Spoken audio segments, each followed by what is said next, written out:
Okay, I do apologise, I was going to do something quickly, but with the magical powers of editing, you won't even know I'm gone. Okay, next question comes from Daniel Revere. Oops, say the last name. Oh, tough shit. When did you start getting into playing... Sorry. When did you really start getting into playing video games? I'd always been a gamer. Played every games console. Played a lot of games, but mostly as casual. Never became a really hardcore gamer until games like Jade Empire. And it was Mass Effect that kind of sealed the deal after that. I was a bit of a hardcore gamer around about Jade Empire time, but I didn't really play every new release. Didn't play every game I wanted to. I only played games that really interested me.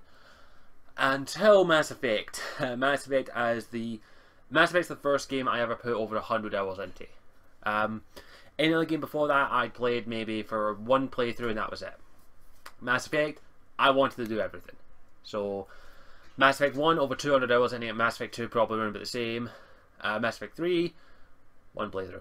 Sorry, I can't play a game. But yeah, that's what made me think hard gamer I'm doing is Mass Effect. So, blame Mass Effect for everything. Okay, next set of questions, these are the YouTube questions. YouTube question, first one is from Sir Cambria358. Same question I asked GamerMD.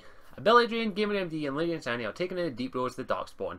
What weapon and 3 to 5 companions do you think would you take on a rescue mission?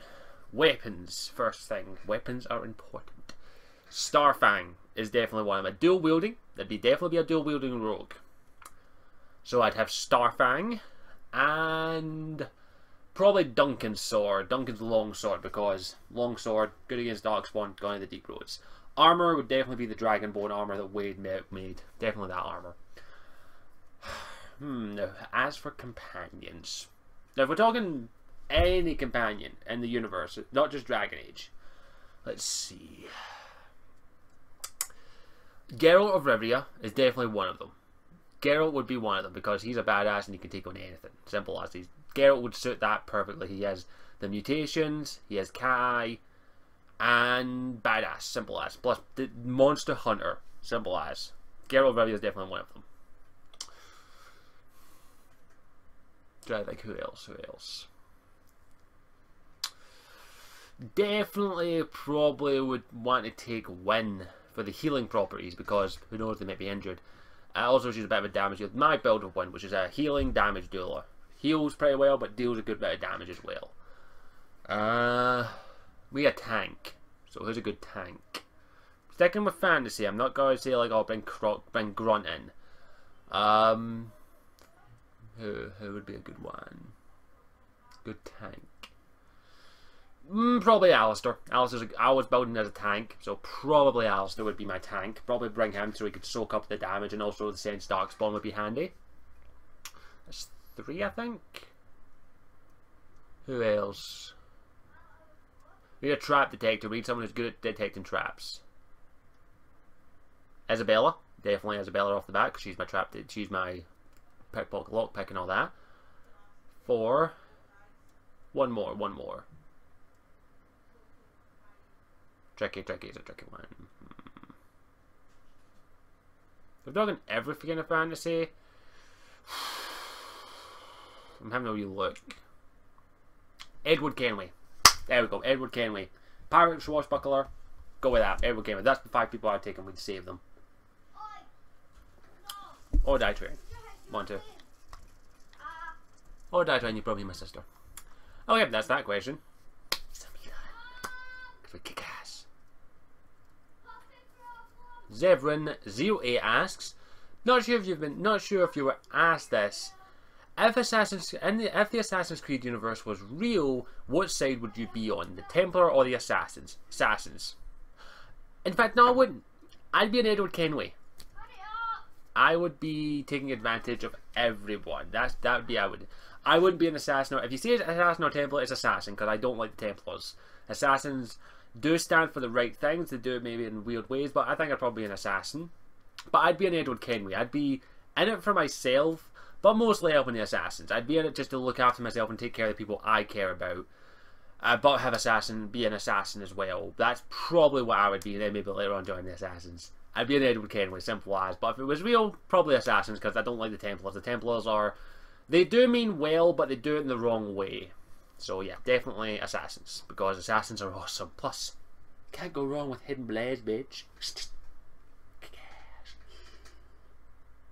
Just imagine there was a Hidden Blade there when I licked. It looks sexy. Okay, yeah, definitely probably an Assassin.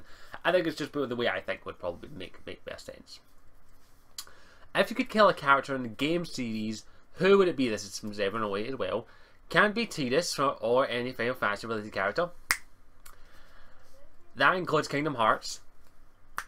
The character the character cannot have a chance of dying in the game. She/he is already from. Example, Caden. Shit, you took away all the ones I wanted to kill. Character I'd kill, Anders. Didn't even have to fucking think about it. You didn't say anyone from Dragon Age. Anders, hands fucking down. I'd kill him in a heartbeat. As long as Sebastian wasn't there, I'd kill him in a heartbeat as well. But Anders, just dead. No more Anders. Anders from Dragon Age 2, not Anders from Dragon Age Awakening. Because Dragon Age Awakening Anders is awesome. Dragon Age 2 Anders, he can suck it, lick it, and impaled by it. Simple as. He can get a nice wee beat down and stabbed and shanked and ripped to pieces and fucking killed in every way, shape, possible because he deserves it. Simple as. Next question from Zebra is, what is your opinion of Man of Steel? Do you like it, hate it, indifferent to it? I don't want to be the only one who liked it. I've done a video review of this, We On Review, go check it out. That was my initial thoughts when it came out. My opinion on that has changed. If you want to know my full thoughts, you just go to my WordPress. I've done a full article on it, describing what the whole Wonder Woman and casting and all. But if you want me to sum up what I think about it, I absolutely enjoy it as a sci-fi action film. Hate it as a Superman film. In fact, it is the worst Superman film I've ever seen. You want a good example? I'm not going to say why, because that's in my blog post. I basically the same reason everyone else has done it.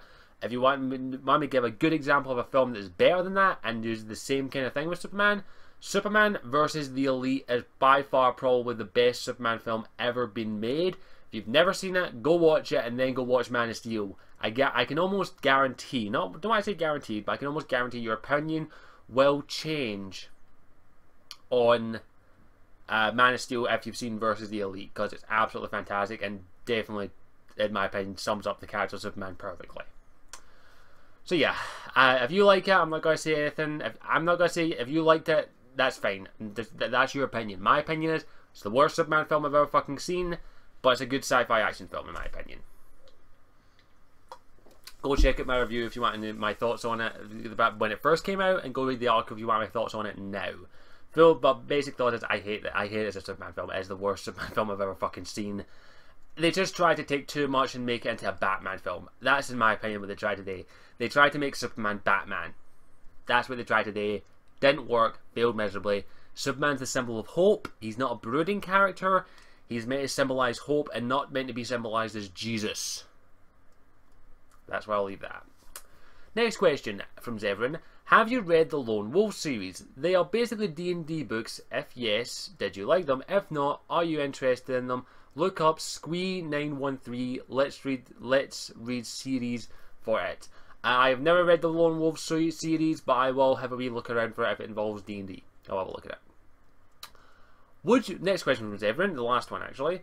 Would you like to see a Mass Effect universe to be used in a TV series if it has nothing to do with Shepard or the Reapers? Hell yes. I would watch that in a heartbeat.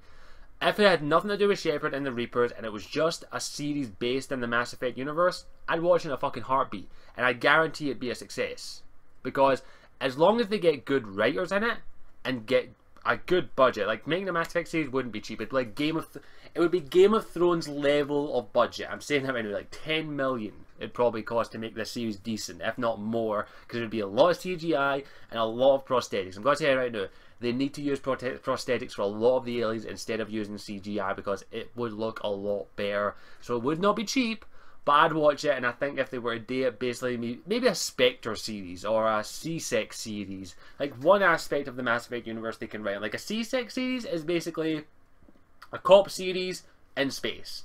Spectre, military series in space. That's what you can do.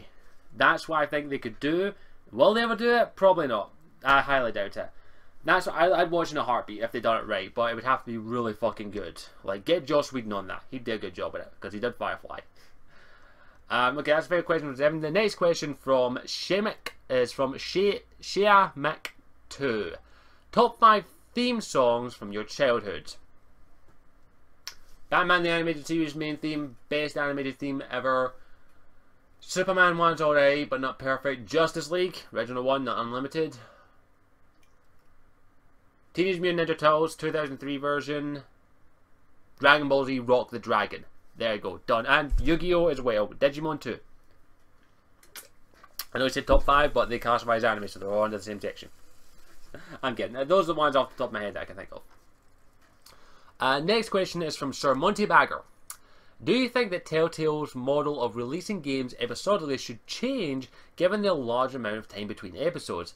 Haven't they bitten off more than they can chew, working on 4 different IPs when they struggle with the present schedule on one series? Thanks as always, Scottish. Keep up the great work, pal. P.S. Love the Jade Empire Let's Play. Glad you're liking it. It's not a Let's Play, it's a roleplay. I don't know. I wish Telltale would get their game series out quicker. Like, in all honesty, I don't think it takes 5 months to make an episode. I think they're just padding it out for the sheer fact of padding it out. I would like if they maybe... I wouldn't want to say releasing it all at once. I'd say if they wanted to keep their episodic thing, maybe 1 episode every 2 months. Or maybe they could do it bi-monthly, like 1 month Telltale. Like, that's how I think they could do it. Let's just start with Wolf Among Us and Walking Dead. Like, Walking Dead comes out, then the following month, Wolf Among Us comes out. Walking Dead, Wolf Among Us. Walking Dead, Wolf Among Us. That's how I think they could do it, and I think they'll give more than enough time to get it right. And then when they get the other series as well, like Game of Thrones and Borderlands, they can do 1 month is Walking Dead, 1 month is Walking Dead and Wolf Among Us. Next month is the other 2, or even go one each month. Like maybe I'd say the most 4 months between 2 months between each episode coming out. I think that would work out pretty well. Excuse me. Especially if they wanted to do, even if that 1 year could be Walking Dead and Wolf Among Us. Then the next year could be Game of Thrones and Borderlands. Then the next year could be that. They could do that, right? At least 1 episode a month of the current series they're working on. I think that would work out a lot better, especially if they've bitten off more than they chew, which I actually agree with you, Sir Monty Bagger. They're taking on a lot of work, and I don't know if they would deal with their current mentality. I think they really need to try and get either releasing 1 episode a month or 1 episode every 2 months of each series. I think that would work out a lot fucking better, and also would mean they get done faster. Like, you could have probably the full 5 episodes of Walking Dead out within a year, season 2, and the same with the Wolf Among Us, and still make a good amount of money. I think they'd be much better after doing that. I just think they have bitten off a little bit more than they can chew with that one, especially the Game of Thrones one. I am looking forward to it, but it's one hell of a fucking undertaking that they have to take, and I don't think they'll be able to do it properly unless they fix this, like this monthly schedule thing. Like 5 months between episodes is way too fucking long, especially only for 2 hours worth of gameplay, in my opinion. That's why I very rarely buy them. I only bought the Wolf Among Us because you just wanted to see a Let's Play of it, and I was really wanted to play it. I did a lot of good things. And season 2 of Walking Dead, I bought that because, well, I'd already played season 1, and I promised it Let's Play season 2. Simple as. So yeah. I think they should change their mentality a little bit. I'm not saying don't release it all at once. I'm saying release it at least 2 months apart at most. No 4 or 5. That's just too much in my opinion. I think that's way too much. As I said, once they get all 4 of their games out, they could do... I guess they could do 4 months gap between each episode, but even then, I think they really need... What I think they should do is probably have 4 different teams working on each one. I think they need to do that. They need to expand in that aspect. 1 team works on Walking Dead, 1 team works on Wolf Among Us, 1 team works on Game of Thrones, and 1 team works on Borderlands. And you can have 1 month. You can have 2. You could have Walking Dead and Wolf Among Us 1 month. Then the next one you can have Game of Thrones and Borderlands, and so on and so forth. 2 month gap between. It's a 2 month gap between each one, and also you're getting 2 things out at the same time. I think they should probably be better after doing that. That's a lot of scheduling, that's a lot of hard work, but I think they can do it, in my opinion, if they were to do the allocation of the 4 different teams. Maybe do a bit of crossover with teams, swapping teams every now and then to work on that. I think they'd be better after doing that than what they're currently doing, which is like 4 or 5 months between each fucking episode. I think that's absolutely ridiculous. They've got 2 series now, Wolf Among Us, Walking Dead. They could easily do Walking Dead, Wolf Among Us, Walking Dead, Wolf Among Us, Walking Dead, Wolf Among Us. They could easily do that, and I think it would work out a lot better, and it would mean the game would be a lot more pristine in my opinion. That's just my opinion. Okay, next question comes from Robert Gallagher. Question 1, 4 questions. Question 1. What new local would you like in the new locale? I think I meant to say it's an A at the end if memory serves me. What new locale would you like in the new Assassin's Creed game to be set in? Wild Wild West. They need to introduce guns. They introduced guns in the Pirates one. Now they need to move on to the Wild West and introducing the 6-shooter. And plus, I think that could work out really well because I'd love to see a lot of the old Western ones reimagined. Especially what they did with Edward Kenway was absolutely fantastic. They perfected that style.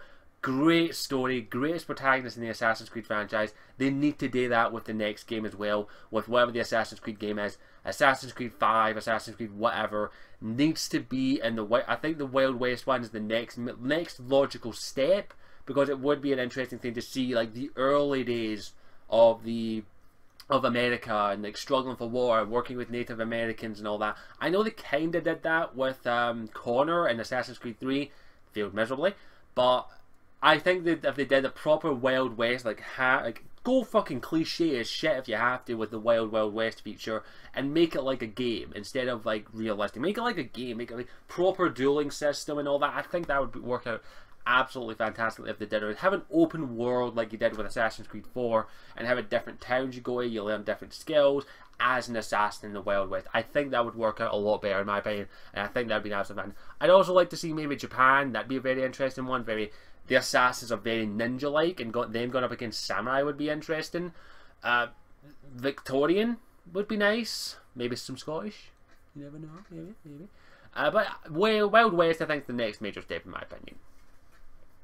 Next question from Robert Gallagher is, if Scotland became independent, would you rather have Scotland the Brave or Flower of Scotland as a national anthem, seeing as how we currently have a few unofficial ones? For those who don't know, there are two.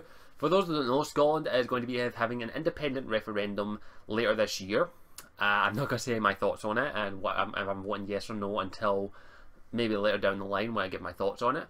But Scotland has a few classic songs that people have always said this should be the national anthem. The first one is Scotland the Brave, which you hear in the bagpipes is "Hark when the night is calling, hail, hail the Scots and all." And I don't know the words fully off by heart, but it's hail, hail, hail the Scots are calling, and something after that.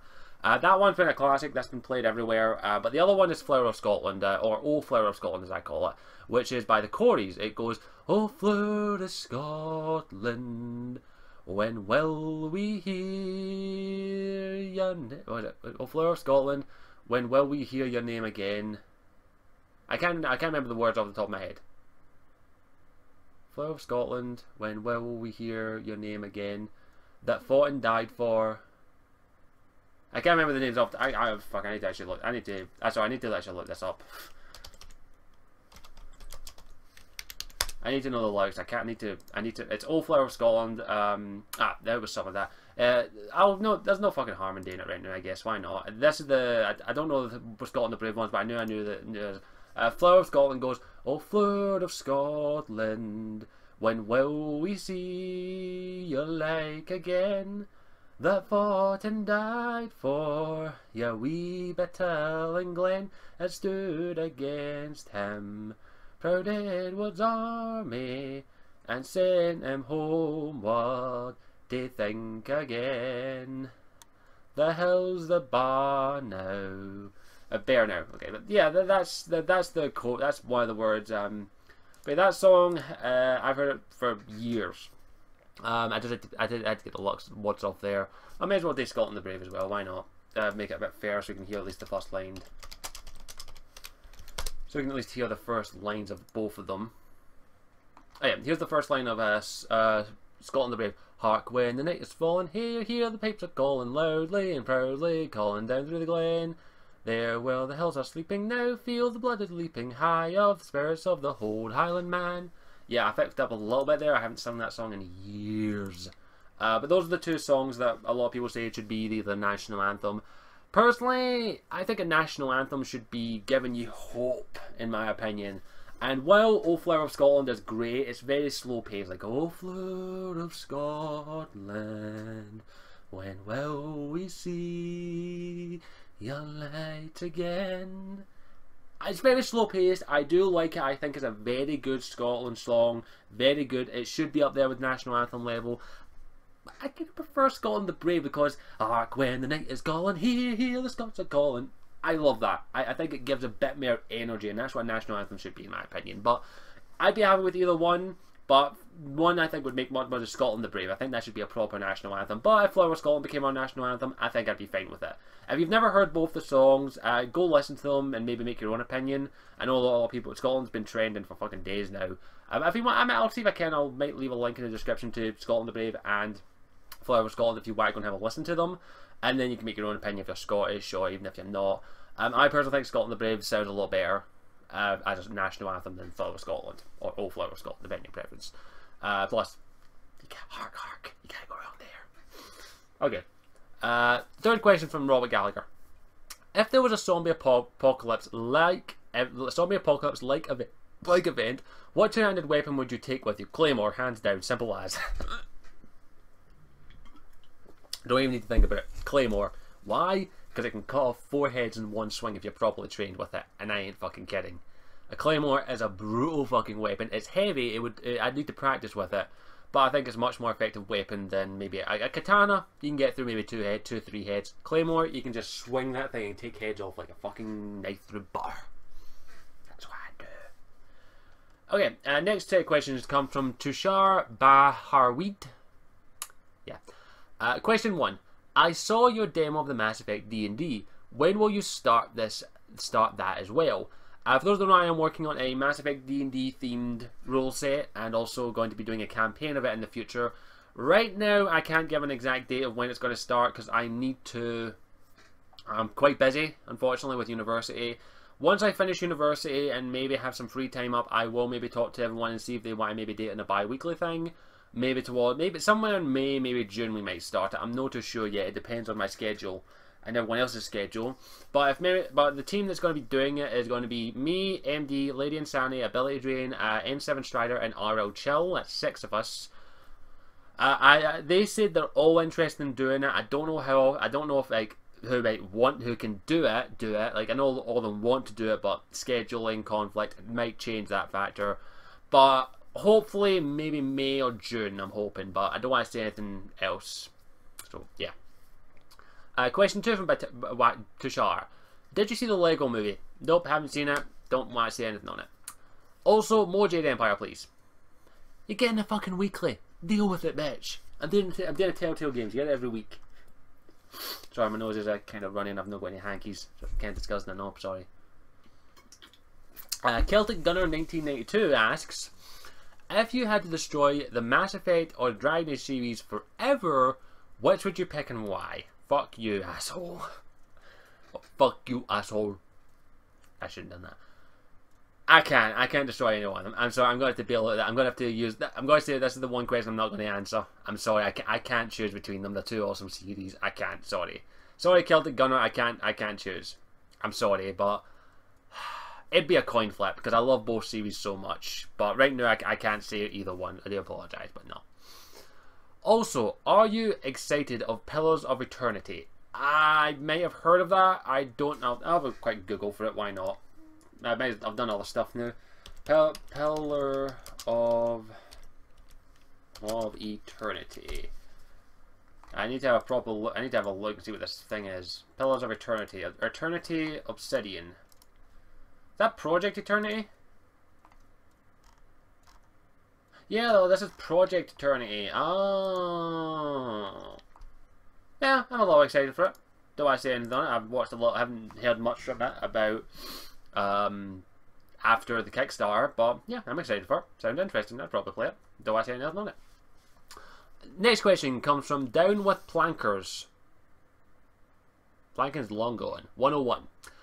Also, name, in your opinion, one overrated game and one underrated game. Overrated, besides Call of Duty and Battlefield, I don't know. Candy Crush? Nah, I can't think of an overrated game. Underrated game, the only I can think of is Tomb Raider and Jade Empire. Those are the two that popped in my head. Newer Tomb Raider and Jade Empire. Both those games are definitely underrated and need to be played more. Okay, next set of questions comes from Morgan Carter. First question. What will be the first or main, as in your canon playthrough of Inquisition Clash/Race combination? Basically, which one do you think you would like the most? Right now I'm still deciding that. It's either going to be an Elven Rogue or a Qunari Mage. I'm still debating on that right now, which one it's going to be. I think I would probably go in Elf first over Qunari. I'm not going to say too much, as I say, I'm not going to do a let's play of Inquisition unless I can. But at the moment, I'm probably going to lean more towards the Elf. It depends on the backstories, because I know we're going to have backstories. I will have to wait for the backstories to come out. But right now, it's probably an Elf or a Qunari I'm going to play. And I love the Dwarves, love the Humans, but Elf or Qunari, those are the ones I'm going to go with, depending on my personal preference. Next question, this is a long one. This isn't really a question, but I'm going to say it anyway. There is a series of games, by that I mean a series of two, with two spin-offs on the DS, called Overlord and Overlord 2. Since you mentioned that you downloaded the first Dungeon Keeper for GOG, as I did, it was a steal for such a great game, and I think you mentioned liking it. You may want to try these games, as they look inspired from Dragon Keeper with its style of humor and general feel of being good. I really think you will like these games. They're great example of action, great enjoyable action adventure RPG-ish games where you and your minions try to dominate the hero dominated realm and try to spread evil. You can be good in the first one as part of the first Overlord backstory if he was a hero who died and was raised by the minions. However, far more hilarious and fun is just evil and others. Okay, so that's basically just a statement saying I might like I have heard of the Overlord series. I might check it out later. I haven't played a lot of Dungeon Keeper. I haven't even installed it yet, but I do remember playing a little bit of Dungeon Keeper in the past. Not much, and I did enjoy it, but I have to go and see if I'll actually enjoy Dungeon Keeper again. I need to download it and install it and maybe stream it. Overlord, I might check the series out. As a series that has looked rather interesting, I'll probably check it out eventually, but no, nothing else. Next question from Morgan. If you were in bed naked with Alan Carr on your left and Olivia Wilde on your right, who would you turn your back to, assuming Alan Carr was naturally just taking advantage of you if you turned your back on him? You may recognise this question from the Yogpod if you listen to that. I don't listen to the Yogpod, I do like the Yogcast. Very interesting question. Olivia Wilde. Who the fuck's Olivia Wilde again? I'm sorry, I need to double check. I'm horrible with actors' names. Olivia Wilde. Olivia Wilde. What movies has she been in? She looks familiar. Lazarus. Rush. Jane, Tron. House MD. Okay, I do think I recognise her from a couple of films. Alan Carr, who would it do? And by the way, I don't think Alan Carr would take advantage. Yeah, I'd like... I don't know, I think Alan Carr is more of a cuddler. So probably Alan Carr, I'd probably like cuddle up to him. He's more of a cuddler, I like him. I like cuddlers, good. So probably I'd cuddle Alan Carr, and Olivia Wilde can cuddle me, simple as. Or maybe I'd cuddle Olivia Wilde, and then Alan Carr can cuddle me. Whatever one works. It doesn't have to be anything sexual, just simply lying there naked, cuddling each other.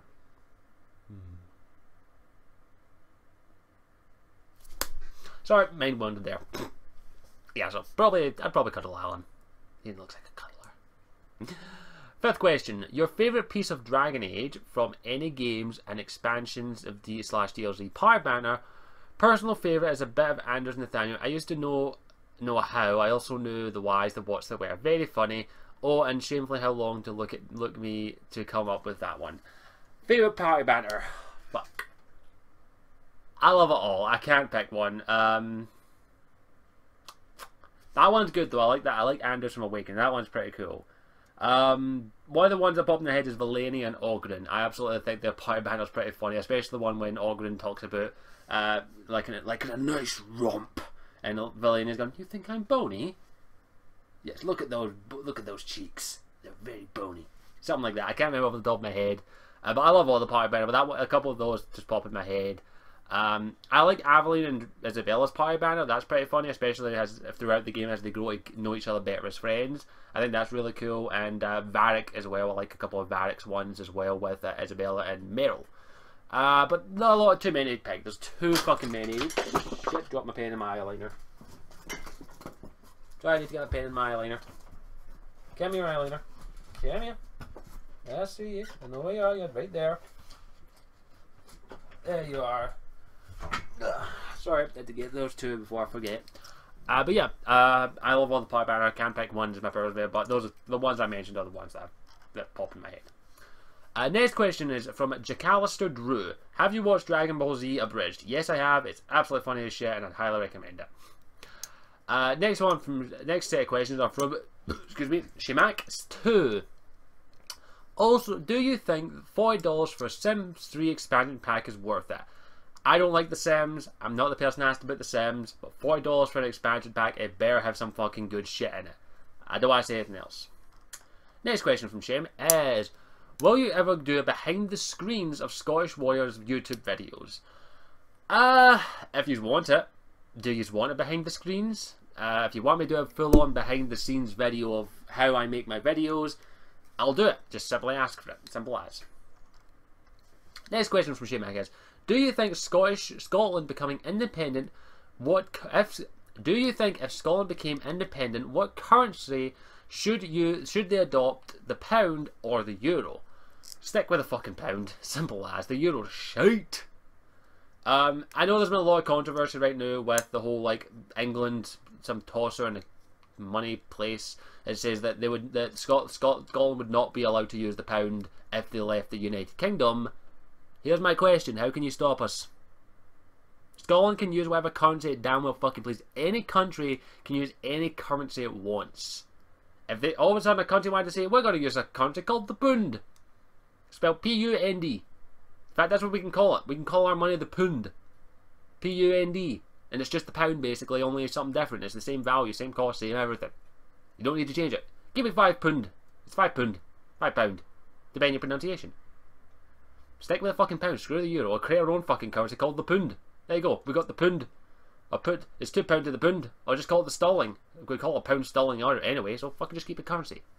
Simple as. It's fucking bullshit. It's just England fear-mongering again. And they're used to doing that. It's the only way they can pretty much see, oh, you can't keep your money. You can't. It's our money. Even though we'd be taxing you as a small fucking fortune for all the stuff you take off of us. I'm not going to go too much into the whole argument with Scottish independence, but I think Scotland should just stick with the fucking pound because they can't stop us from using a currency called the pound. We'll just call it the pound sterling, and that's it. Sorted, done, dusted, there. Pound sterling, or call it the pound, whatever one works.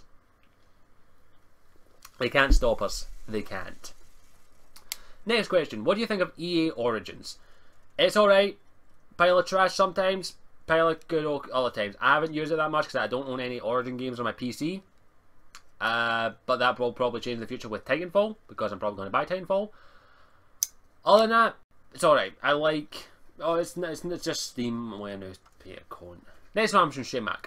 What do you think of Sherlock and The Walking Dead mid-season finale? And did you read the comics yet? Sherlock, I think, is a fantastic series. I absolutely love it. Season 1, 2, and 3 are absolutely fantastic. I preferred Season 1. Season 2 is still good. But Season 3 was really okay. It wasn't as good as Season 2, but it was still good. Still really, really good. As for The Walking Dead mid-season break, it was... could have been better. It was basically a rehash of Season 2's ending, in my opinion. I didn't like that. I thought they could have done a lot better if they maybe just... It was basically the governor again. That was all it was. It was them versus the governor again, and we'd already seen that in the previous season. Why do we need to see it again? And there was just Herschel's... Spoiler alert, Herschel's death was like, really? Really? Did you really need to do that? It kind of bugged the shit out of me. I didn't like the mid-season break. It was still action-packed. I liked it for that part. But as from a story aspect, it was just a rehash of season 2 again. That's all it was. And I think it was just done to kill off the governor. That's it. That's all it was done for. Nothing else, nothing. That was all it was for, to kill off the governor. That's it. I didn't like it. Don't get me wrong though, I do enjoy Walking Dead, and so far season 2 is, the current season is okay. It's okay so far. I still prefer the first season. As for have I read any of the comics yet, I haven't had the chance because I'm going to be picking up the compendiums, like Compendium 1, Compendium 2, and they're about £45 to £50 each. So I have to wait to buy them. I tend to pick up hardbacks or volumes over everything else. Like I could probably pull up no, I can't actually pull it. I've got a box full of all my comics and all that over there. I prefer buying them over single issues, so I will eventually pick up the first compendium and then try and read through it, but there's still 1 or 2 comics over there that I haven't got a chance to finish reading yet. But I will pick up the Walking Dead comics. I really want to see how it differs from the series. Next question. No, there's more from Shema, but the next question on my list is from Heavy Storm because I just copied and pasted. Heavy Storm asks, Mass Effect or Dragon Age? Which universe would you rather in? Mass Effect because Dragon Age is fucked up. Now, they're all fucked up, but Mass Effect because of the technology, and I think I'd be a lot safer there. Shemak asks, if you were trapped in a dungeon and the only way out was to watch the 4 Twilight films, all 6 seasons, 6 seasons of Sex and the City, including the movies, watch The Last Airbender, or do a complete playthrough of Final Fantasy X and 13-2, which would you pick? Toughie. Well, Twilight films, I could probably make it through them, no problem. I'd just be laughing my ass off most of the time and making fun of them. All 6 seasons of Sex and the City, I've already done that when my mum absolutely loves Sex and the City, and I've already watched the entire 6 seasons and the movies. The deal breaker would be The Last Airbender. I never want to see that film ever fucking again. That would just make me rage. Do a complete playthrough of Final Fantasy X, 2 and 13-2? If you're talking, then what's a complete playthrough? Are you talking 100% or just finish the game? Because if it's just finish the game, I'd pick that. If it's 100% completionist, I'd probably kill myself before I'd done that. Because I wouldn't be able to do that because I haven't finished either game.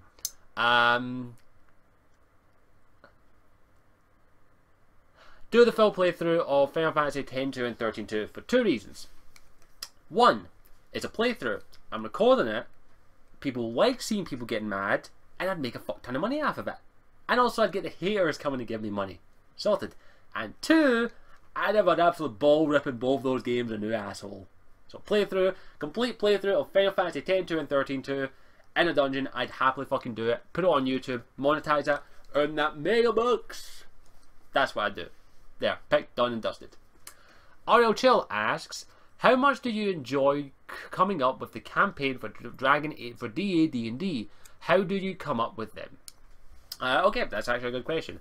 I enjoy the fuck out of it. One of the things I absolutely I've loved for years, and ever since I was a kid, was creating up stories and writing universes. Now I've created so many stories in my head that I wish I'd written them down on pen and paper because I've forgotten most of them now.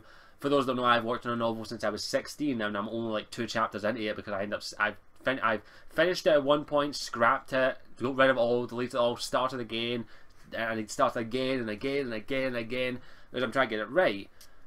And that, I enjoy doing that, and doing it in a D&D aspect, I fucking love it. I wish I'd done this earlier. I love creating a universe and writing the story and planning things out and all that, and then the party comes and fucks it all up. And how do I come up with it? Simple. I'm fucking crazy. As simple as, you have to be a little bit... I got a great imagination. You have to have a good imagination for this thing, in my opinion. Because you have to come up with these things, come up with the characters, the NPCs, how they'll react, that kind of thing. And I love doing that. I love creating that. I also love adapting. The difference between writing a story, you write everything. Doing a D&D campaign, you can write something and have something planned out, and then the party comes and fucks all over in the first 5 minutes. I.e. beating up the bandits that you weren't supposed to beat up. But I didn't stop them, so yeah. Or ability drain, destroying a drum worth 10,000 gold. I love that, I'm sorry, I fucking love that. But yeah, I absolutely love it, and I just come up with it because I have a really good imagination. It's simple. Next set of questions comes from... In fact, I want to ask you as a question actually out there.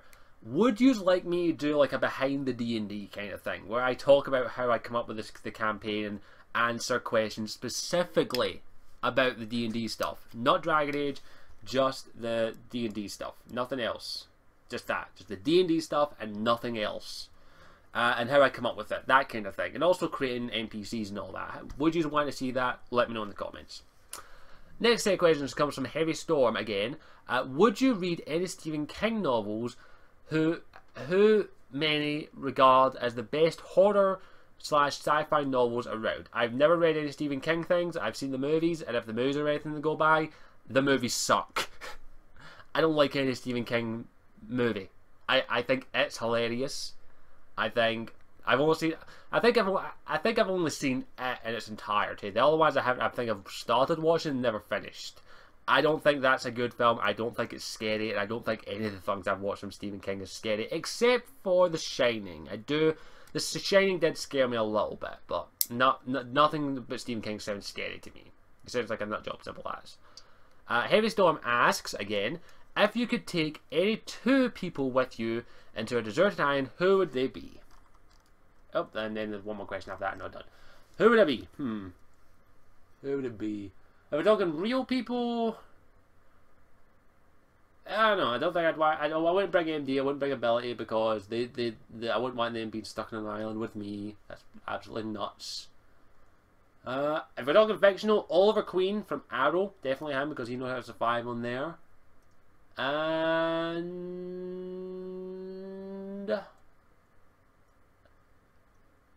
Eva Miles. First 2 above my head. Sorry, Eva, you're stuck with me on an island. You know what we're doing. Okay, last and final question from Heavy Storm is, don't know if it's too late, but what if Inquisition ends up being shite? Would you give up BioWare? No. It would have to be one of the worst games I've ever played. It would have to literally make me want to break the game in half for me to stop loving BioWare. I will always love BioWare and I will always enjoy them. Simple as. So I'm not going to say anything more than that. Other than that, I think that's it. I'm just double check. Yep, that's the final question. I'm just double check to make sure there are no last minute submissions via Twitter. I'm just making sure there are no more last minute questions that may have came in at the last minute. Nope, all. Nope, there are no more questions. Okay.